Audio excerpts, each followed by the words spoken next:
ఇప్పుడు సినిమా ఇండస్ట్రీలో పెక్యులర్గా ఉన్నారండి కొంతమంది. మీరు ఒకళ్ళు, గీతాకృష్ణ అనే మీరు, రామ్ గోపాల్ వర్మ అనే ఆయన, లేదా కృష్ణవంశీ, వీళ్ళు కొద్దిగా ఎందుకని పెక్యులర్గా ఉంటారు? ఉండాలని కాదు, వాళ్ళు అంతే పెక్యులర్గా ఉన్నారు కాబట్టి మీరు పెక్యులర్ అంటున్నారు. అది నేను పెక్యులర్గా ఉండాలి కాబట్టి ఇలా తీసుకుని కొంచెం డిఫరెంట్గా ఉండాలి, ఈ షర్ట్ని వెనకాల తీసుకుని ప్యాంట్ వెనకాల జిప్పి పవన్ కళ్యాణ్ లాగా అలా చేయట్లేదు కదా. అది ఉండాలని ఉండడం. మేము ఉన్నది పెక్యులరే మీరు అంటున్నారంటే పెక్యులర్ అనమాట. అంతే కదా. పెక్యులర్గా ఉండాలంటే ఉండలేడు కదండి, కొని తెచ్చిపెట్టుకుని ఉంటుంది. అది పెక్యులర్గా ఉండాలంటే ఇప్పుడు నేను యాక్చువల్గా బాగా తెలిసేసుకున్న వ్యక్తిని, అటువంటి వాళ్ళకి బుర్ర పగిలిపోతుంది. ఆ క్రియేటివిటీ అంటే అంత ఇష్టం నాకు. నేను ఇదే ఫిల్మ్ స్కూల్ అడ్వర్టైజ్మెంట్లో తగ్గించాను యాక్చువల్గా. అందులో కానీ ఉంటే నేను ఎప్పుడూ డబ్బులే, నిత్యం డబ్బులై. మీరు రామ్ గోపాల్ వర్మ ట్వీట్లు చూస్తూ ఉంటారా? ఆ ట్వీట్లు ఇష్టం, కానీ అతను సినిమాలు బాగుంటుంది. ఒకప్పుడు బాగా తీసేవాడు, కానీ ఇప్పుడు దాని తర్వాత పెద్ద ఎక్కడ అతనికి మైలేజ్ వస్తుందో. ఇప్పుడు యూట్యూబ్లో ఏమైపోయారంటే అతనితో ఒక ఇంటర్వ్యూ చేస్తే ఒక 2.5 మిలియన్ చూస్తారు అనే లెవెల్కి వెళ్ళిపోయారు. అతను కూడా ఆ విధంగానే పెంచుకుంటూ పోతున్నాడు.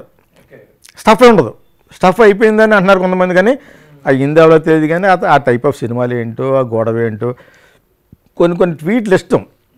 ట్వీట్లు చూడను. అతను ఒకసారి చాలా చెప్పాను, ఇది ఇండియా టుడేలో ఒక చోట, అప్పుడు మంచి ఫేమస్లో ఉన్నాడు కంపెనీ. ఆ సినిమా తీసే టైంలో ఇండియా టుడేలో ఒక అమ్మాయి ఇంటర్వ్యూ చేస్తే ఆ అమ్మాయి అడిగింది అనమాట, ఇది అంటే is definitely an intelligent writer, కాకపోతే సినిమాలో అంత ఇంటెలిజెంట్ కాదనుకుంటాను, ఒక టైపే సినిమాలు తీయగలడు. అతను ఏంటంటే నాకు పర్సనల్గా పెద్ద వ్యక్తిగతంగా పరిచయం లేదు, కానీ ద్వేషం కూడా లేదు, సరదాగా అప్పుడప్పుడు అంటాను తప్పితే.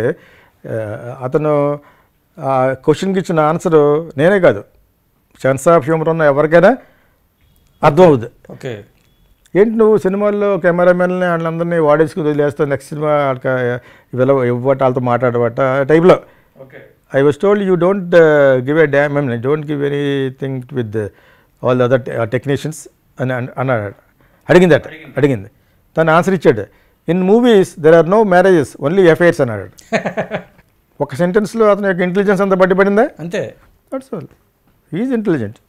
కాకపోతే కొన్ని ఇప్పుడు చీప్గా సినిమాల గురించి కాదు, ఆ చీప్ కామెంట్స్ అవి అతి అయిపోయినాయి. ఇప్పుడు అది ఎవరో చెప్పారు, గౌతమ్ బుద్ధ అని చెప్పి కింద రాసింది, ఎనీథింగ్ ఎక్సెసివ్ ఈజ్ పాయిజన్ అని. ఏదైనా అతి అయిపోతే అది విషయం అయిపోతుంది. కరెక్టే. అంచేత అప్పుడు ఆ స్టేజ్ ఉన్నాడు మనడు, అదే గరళ కంచుట్లాగా విషయం తాగేస్తాడు రోజు. లిమిట్లో ఉంటే చక్కగా విలువ కాపాడుకుంటూ, లిమిట్ కాదు రోజు చెప్పినా కూడా ఏదో ఒక సెన్సేషన్ చేద్దాం, ఆ సెన్సేషన్ ద్వారా మన పేరు కొడదాం, అది తెలిసిపోతుంది ప్రస్ఫుటంగాను.